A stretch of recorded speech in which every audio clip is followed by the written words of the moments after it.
ಆ ಮನೆ ಒಳಗಡೆ 11 ಜನರ ಬಾಡಿ ಸಿಗುತ್ತೆ.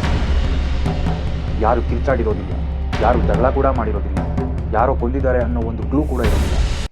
ಒಂದು ಸಾಮಾನ್ಯ ಕುಟುಂಬ. ಆ ಕುಟುಂಬದಲ್ಲಿ 11 ಜನ ವಾಸ ಮಾಡ್ತಾ ಇರ್ತಾರೆ. ನಾರ್ಮಲ್ ಆಗಿ ಅವರು ಅಡುಗೆ ಮಾಡಿಕೊಂಡು ಊಟ ಮಾಡ್ತಾ ಇರ್ತಾರೆ. ಹಾಗೆ ಅವ್ರದ್ದು ಒಂದು ಅಂಗಡಿ ಕೂಡ ಇರುತ್ತೆ.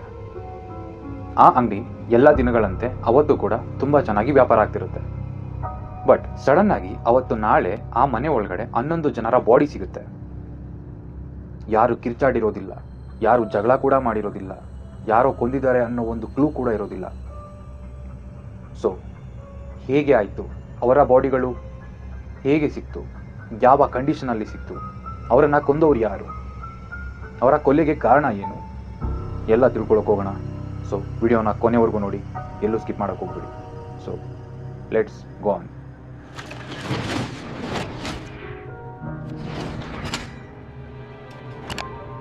ನಮಗೆ ಕಾಡೋ ಒಂದೇ ಪ್ರಶ್ನೆ ಅಂದರೆ, ಆ ಬುರಾರಿ ಫ್ಯಾಮಿಲಿಯಲ್ಲಿ ನಿಜಕ್ಕೂ ಏನು ನಡೆದಿತ್ತು? ಅವರ ಸಾವಿಗೆ ಕಾರಣ ಏನಾಗಿತ್ತು? 11 ಜನ ಒಂದೇ ಟೈಮಲ್ಲಿ ಸಾಯುವಂಥ ಸಿಚುಯೇಷನ್ನು ಮತ್ತು ಪೊಸಿಷನ್ಸ್ ಅವ್ರಿಗೆ ಏನು ಬಂದಿತ್ತು? ಅಲ್ಲಿನ ಸುತ್ತಮುತ್ತ ಜನಗಳು ಏನು ಹೇಳ್ತಾರೆ ಅಂದರೆ, ಆ ಒಂದು ಫ್ಯಾಮಿಲಿ ತುಂಬ ಚೆನ್ನಾಗಿಯೇ ಜೀವನ ಮಾಡ್ತಿತ್ತು. ಆ ಫ್ಯಾಮಿಲಿಯಲ್ಲಿ ಯಾವುದೇ ಜಗಳ ಜೂಟಿ ಏನೂ ಆಗ್ತಿರ್ಲಿಲ್ಲ. ಸೊ ಆ ಫ್ಯಾಮಿಲಿ ತುಂಬ ಸಂತೋಷವಾಗಿ ಜೀವನ ಮಾಡ್ತಿದ್ರು. ಮತ್ತು ಅವರು ತುಂಬ ದೇವರನ್ನ, ಸಂಸ್ಕೃತಿನ ಕಾಪಾಡಿಕೊಂಡು ಪೂಜೆ ಮಾಡಿಕೊಂಡು ಹೋಗ್ತಿದ್ದಂತಹ ಜನ ಆಗಿದ್ರು. ಯಾರಿಗೆ ಅನಿಸುತ್ತೆ ಅವ್ರನ್ನ ಯಾರೋ ಸಾಯಿಸಿದ್ದಾರೆ ಅಂತ? ಸೊ ಇಲ್ಲೊಂದು ಡೌಟ್ ಆರಾಮಾಗಿನೇ ಬರುತ್ತೆ. ಸೊ ಯಾರೂ ಸಾಯಿಸಿಲ್ಲ ಅಂದರೆ ಅವರು ಹೇಗೆ ಸತ್ರು ಅಂತ. ದೆಹಲಿಯ ಬುರಾರಿ ಪ್ರದೇಶದಲ್ಲಿ ಆ ಒಂದು ಚಂದಾವತ್ ಫ್ಯಾಮಿಲಿ ವಾಸ ಮಾಡ್ತಿತ್ತು. ಆ ಒಂದು ಫ್ಯಾಮಿಲಿಯಲ್ಲಿ ಸುಮಾರು 11 ಜನ ಆ ಮನೆಯಲ್ಲಿ ವಾಸ ಇದ್ದರು. ಆ ಮನೆಯವರ ಬಗ್ಗೆ ನೆರೆಹೊರೆಯವರು ಒಳ್ಳೆ ಕಾಂಪ್ಲಿಮೆಂಟ್ನೇ ಕೂಡ ಕೊಡ್ತಾ ಇರ್ತಾರೆ. ಸೊ ಹೀಗೆಲ್ಲ ಇರಬೇಕಾದ್ರೆ ಆ ಒಂದು ದಿನ ಏನಾಯಿತು?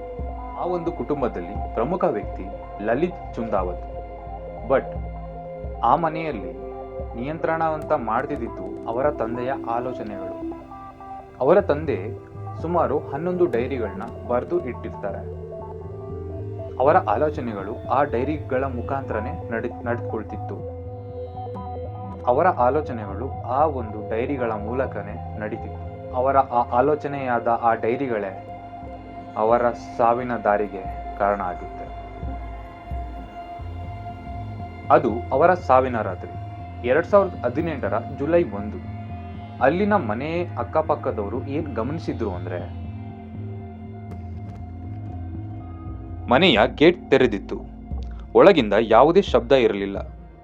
ಪೊಲೀಸರು ಮನೆಗೆ ಪ್ರವೇಶಿಸಿದಾಗ ಅವರು ಕಂಡ ದೃಶ್ಯನೇ ಭಾರತದಲ್ಲಿ ಅತ್ಯಂತ ಭಯಾನಕ ಪ್ರಕರಣಗಳಲ್ಲಿ ಒಂದಾಗಿದ್ದಂತಹ ಘಟನೆ ಅವರು ಅಲ್ಲಿ ಕಾಣ್ತಾರೆ. 10 ಮಂದಿ ನೇಣು ಬಿಗಿದ ಸ್ಥಿತಿಯಲ್ಲಿ ಬಿದ್ದಿರ್ತಾರೆ. ಎಲ್ಲರ ಕಣ್ಣುಗಳಿಗೆ ಬಟ್ಟೆ ಕಟ್ಟಲಾಗಿರುತ್ತೆ. ಬಾಯಿಗೆ ಟೇಪ್ ಅಂಟಿಸಿರ್ತಾರೆ. ಕೈಗಳನ್ನ ಹಿಂದೆ ಕಟ್ಟಾಗಿರ್ತಾರೆ. ಅಲ್ಲಿನ ವೃದ್ಧ ಮಹಿಳೆ ಬೇರೆ ಕೊಠಡಿಯಲ್ಲಿ ಮೃತದೇಹವಾಗಿ ಬಿದ್ದಿರ್ತಾರೆ. ಅಲ್ಲಿ ಯಾರು ಕೂಡ ಬಲವಂತವಾಗಿ ಅವರನ್ನ ಆ ಥರ ಸಾಯಿಸಿರೋದಿಲ್ಲ. ಯಾರೋ ಬಂದು ಅವರನ್ನ ಸಾಯಿಸಿದ್ದಾರೆ ಅನ್ನೋದಕ್ಕೆ ಯಾವುದೇ ಪುರಾವೆ ಕೂಡ ಇರೋದಿಲ್ಲ. ಬಟ್ ಅಲ್ಲಿ ಅನಿಸಿದ್ದು ಒಂದೇ, ಇದೆಲ್ಲ ಪ್ರೀ ಪ್ಲಾನ್ಡ್ ಆಗಿತ್ತು ಅಂತ. ಬಟ್ ಯಾರು ಮಾಡಿದ್ರು? ಪೊಲೀಸರು ಆ ಮನೆಯಲ್ಲಿ ಕಂಡದ್ದು 11 ಡೈರಿಗಳು. ಅಲ್ಲಿಂದ ಈ ಪ್ರಕರಣಗಳು ಬರೀ ಆತ್ಮಹತ್ಯೆಯಾಗಿ ಉಳಿದಿಲ್ಲ. ಸೊ ಈ ಕತೆಗೆ ಟ್ವಿಸ್ಟ್ ಸಿಕ್ಕಿದೆ ಆ 11 ಡೈರಿಗಳು ಸಿಕ್ಕಿದ ಮೇಲೆ. ಆ ಡೈರಿಗಳಲ್ಲಿ ಬರೆದಿತ್ತು ಯಾರ್ಯಾರು ಎಲ್ಲೆಲ್ಲಿ ನಿಂತ್ಕೋಬೇಕು, ಯಾರ್ಯಾರು ಎಷ್ಟು ದೂರ ಇರಬೇಕು, ಯಾರು ಮಾತಾಡಬಾರ್ದು, ಯಾರು ನೋಡಬಾರ್ದು, ದೇವರು ನಮ್ಮನ್ನು ರಕ್ಷಿಸುತ್ತಾರೆ ಅಂತ. ಅದರಲ್ಲಿ ಒಂದು ಸಾಲು ತುಂಬ ಡಿಸ್ಟರ್ಬಿಂಗ್ ಆಗಿತ್ತು. ಇದು ಸಾವಲ್ಲ, ಇದು ಒಂದು ಪರೀಕ್ಷೆ. ಆ ಕುಟುಂಬದಲ್ಲಿ ಏನೋ ಒಂದು ನಂಬಿಕೆ ಇಟ್ಕೊಂಡಿದ್ರು. ಅದೇನಂದ್ರೆ, ಈ ವಿಧಿ ಪೂರ್ತಿಯಾದರೆ ಅವರ ತಂದೆ ಮರಳಿ ವಾಪಸ್ ಬರ್ತಾರೆ. ಸೊ ಅವರು ವಾಪಸ್ ಬಂದ್ಮೇಲೆ ಅವರ ಜೊತೆ ನಾವು ಚೆನ್ನಾಗಿ ಸಂಸಾರ ಮಾಡಿಕೊಂಡು ಬಾಳ್ವೆ ಮಾಡ್ಕೊಂಡು ಹೋಗ್ಬೇಕು ಅಂತ ಹೇಳಿ ಅವರು ಒಂದು ಸುಳ್ಳು ನಂಬಿಕೆನ ಇಟ್ಕೊಂಡು ಆತ್ಮಹತ್ಯೆ ಮಾಡ್ಕೊಂಡಿರ್ತಾರೆ. ಈ ಒಂದು ವಿಧಿ ಪೂರ್ತಿಯಾದ್ರೆ ಅವರ ತಂದೆ ಮತ್ತೆ ವಾಪಸ್ ಬರ್ತಾರೆ, ಹಾಗೆ ಇವರು ಕೂಡ ಬದುಕಬಹುದು ಅನ್ನೋ ಒಂದು ಮೂಢ ನಂಬಿಕೆ ಅವರ ತರ್ಕನೇ ಬದಲಾಯಿಸುತ್ತೆ. ಅದು ಅವರ ಸಾವಾಗುತ್ತೆ. ಬಟ್ ಪ್ರಶ್ನೆ ಏನಂದ್ರೆ, ಆ 11 ಜನ ಒಂದೇ ಸಲ ಹೇಗೆ ಸತ್ರು? ಅಟ್ಲೀಸ್ಟ್ ಸಾಯೋದಕ್ಕೆ ಏನ್ ರೀಸನ್ ಇರ್ಬೋದು? ಆ 11 ಜನ ಒಂದೇ ಸಲ ಸಾಯೋದಕ್ಕೆ ಹೇಗೆ ಪ್ಲಾನ್ ಮಾಡಿದ್ರು? ಅಲ್ಲಿನ ತಜ್ಞರು ಏನ್ ಹೇಳ್ತಾರೆ ಅಂದ್ರೆ, ಶೇರ್ಡ್ ಸೈಕೋಸಿಸ್ ಅಂದ್ರೆ ಸಾಮೂಹಿಕ ಭ್ರಮೆ. ಅವರು ಯಾವುದೋ ಒಂದು ಭ್ರಮೆಯಲ್ಲಿ ಈ ಕೆಲಸನ ಮಾಡಿರ್ಬೋದು. ಸೊ ಆ ಭ್ರಮೆ ಏನು ಅಂತ ಹೇಳಿ ಎಲ್ಲೂ ಕೂಡ ನೋಟ್ ಮಾಡಿಲ್ಲ. ಒಂದು ಶಕ್ತಿಶಾಲಿ ಪ್ರಭಾವಿ ವ್ಯಕ್ತಿ, ಸೊ ಅವರ ತಂದೆನ ಮರಳಿ ವಾಪಸ್ ತರಿಸೋಕೆ ಯಾರೋ ಒಬ್ಬ ಪ್ರಭಾವಿ ವ್ಯಕ್ತಿ ಹೀಗೆ ಮಾಡಿ ಅಂತ ಹೇಳಿ ಅವ್ರಿಗೆ ಹೇಳ್ಕೊಟ್ಟಿರ್ಬೋದು. ಬಟ್ ಅದು ಯಾರು ಅಂತ ಹೇಳಿ ಎಲ್ಲೂ ಮೆನ್ಷನ್ ಆಗಿದೆ. ಇನ್ನು ಮಿಕ್ತವರು ಲಲಿತ್ ಅವ್ರನ್ನ ತುಂಬಾ ಪ್ರೀತಿಯಿಂದ ಅವರ ಭಾವನೆಗಳಿಗೆ ಒಳಗಾಗಿ ಸೊ ಅವ್ರು ಬರ್ತಾರೇನೋ ಅನ್ನೋ ಒಂದು ನಂಬಿಕೆ ಮೇಲೆ ಆ ಪ್ರಭಾವಿ ವ್ಯಕ್ತಿ ಅಥವಾ ಆ ಮೂಢ ನಂಬಿಕೆಯಿಂದ ಅವರು ಕೂಡ ಆ ಆತ್ಮಹತ್ಯೆನ ಮಾಡ್ಕೊಂಡಿರ್ತಾರೆ. ಇದು ಹೇಳಕ್ಕಾಗಲ್ಲ ಅದು ಆತ್ಮಹತ್ಯೆನೇ ಅಥವಾ ಕೊಲೆ ಅಥವಾ ಬೇರೆ ಏನು ಅಂತ. ಇದು ಒಂದು ಮಿಸ್ಟರಿ ಕೇಸ್ ಆಗಿ ಇಲ್ಲಿವರೆಗೂ ಕೂಡ ಉಳಿದಿದೆ. ನಾನು ಆಗ್ಲೇನೆ ಹೇಳಿದೆ, ಆ ಮನೆಯಲ್ಲಿ 11 ಡೈರಿ ಇತ್ತು, ಆ ಮನೇನ ಆ ಡೈರಿಗಳೇ ಕಂಟ್ರೋಲ್ ಮಾಡ್ತಿತ್ತು ಅಂತ.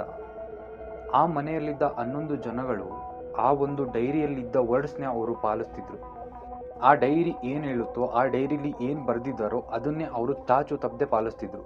ಅಂದರೆ ಅವ್ರು ತಿಳ್ಕೊತಾರೆ ಆ ಡೈರಿಗಳೇ ಅವರ ಆದೇಶಗಳು. ಅವರ ತಂದೆ ಆ ಡೈರಿ ಮುಖಾಂತರನೇ ಅವ್ರ ಹತ್ರ ಮಾತಾಡ್ತಿರ್ತಾರೆ. ಅದಕ್ಕೆ ಪ್ರಶ್ನೆ ಮಾಡುವ ಅರ್ಹತೆ, ಯೋಗ್ಯತೆ ಮತ್ತು ಧೈರ್ಯ ಅವ್ರು ಯಾರಿಗೂ ಇರೋದಿಲ್ಲ.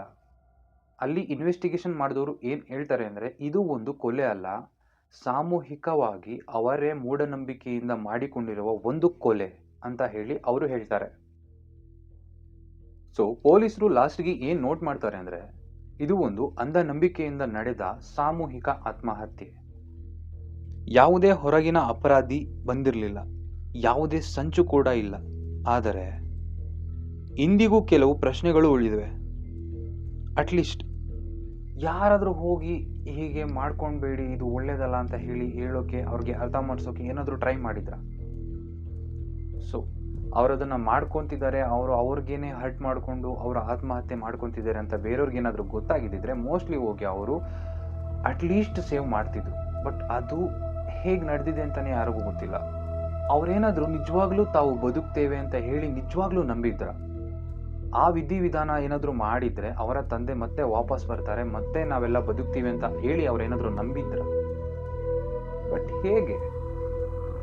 ಈ ಥರ ಎಲ್ಲ ಮೂಢನಂಬಿಕೆ ಇಟ್ಕೊಂಡ್ರೆ ತುಂಬ ಕಷ್ಟ ಜೀವನ. ಅಟ್ಲೀಸ್ಟ್ ಯಾರಾದರೂ ಇದನ್ನು ತಪ್ಪಿಸ್ಬೋದಾಗಿತ್ತ? ಕಂಪ್ಲೀಟ್ ಕ್ವಶನ್ ಮಾರ್ಕ್ ಆಗಿ ಉಳಿದಿರುವಂತಹ ಈ ಕೇಸ್ ಇನ್ನೂ ಕೂಡ ಸಾಲ್ವ್ ಆಗಿಲ್ಲ. ಬುರಾರಿ ನಮಗೆ ಒಂದು ಪಾಠ ಕಲಿಸುತ್ತೆ. ನಂಬಿಕೆ ಭಯಕ್ಕಿಂತ ದೊಡ್ಡದಾದಾಗ ಅದರ ತರ್ಕವನ್ನೇ ಸಾಯಿಸಿಬಿಡುತ್ತೆ. ಇದಕ್ಕೆ ನಿಮ್ಮ ಅಭಿಪ್ರಾಯ ಏನು? ಇದು ಕೇವಲ ಅಂಧ ನಂಬಿಕೆಯ ಫಲಿತಾಂಶವೇ ಅಥವಾ ಸಮಾಜ ಮತ್ತು ವ್ಯವಸ್ಥೆಯ ವೈಫಲ್ಯವೇ? ಕಮೆಂಟ್ ಮಾಡಿ ತಿಳಿಸಿ. ಈ ಥರ ನಿಜವಾದ ಮಿಸ್ಟರಿ ಕಂಟೆಂಟ್ಸ್ ನಿಮಗೆ ಏನಾದರೂ ಇಷ್ಟ ಆದರೆ ಮಿಸ್ಟರಿ ಕಿರಣ್ ಚಾನಲ್ನ ಸಬ್ಸ್ಕ್ರೈಬ್ ಮಾಡಿ. ಇದೇ ಥರ ಏನಾದರೂ ಕಂಟೆಂಟ್ಸ್ ಬೇಕು ಅಂದರೆ ಕಮೆಂಟ್ ಮಾಡಿ. ಈ ಕಂಟೆಂಟ್ ಏನಾದರೂ ಇಷ್ಟ ಆಗಿದ್ರೆ ಲೈಕ್ ಮಾಡಿ, ನಿಮ್ಮ ಫ್ರೆಂಡ್ಸ್ ಮತ್ತು ಫ್ಯಾಮಿಲಿಗೆ ಶೇರ್ ಮಾಡಿ. ಸೊ ಮುಂದಿನ ವಿಡಿಯೋ ಇದಕ್ಕಿನ್ನ ಡಾರ್ಕ್ ಆಗಿರುತ್ತೆ. ಸೊ ಏನಾದರೂ ಅದು ಬೇಕು ಅಂದರೆ ಚಾನಲ್ನ ಸಬ್ಸ್ಕ್ರೈಬ್ ಮಾಡಿಕೊಂಡು ಬೆಲ್ ಐಕಾನ್ನ ಕ್ಲಿಕ್ ಮಾಡಿಕೊಂಡು ವೆಯ್ಟ್ ಮಾಡ್ತೀರಿ. Signing off, mystery Kiran.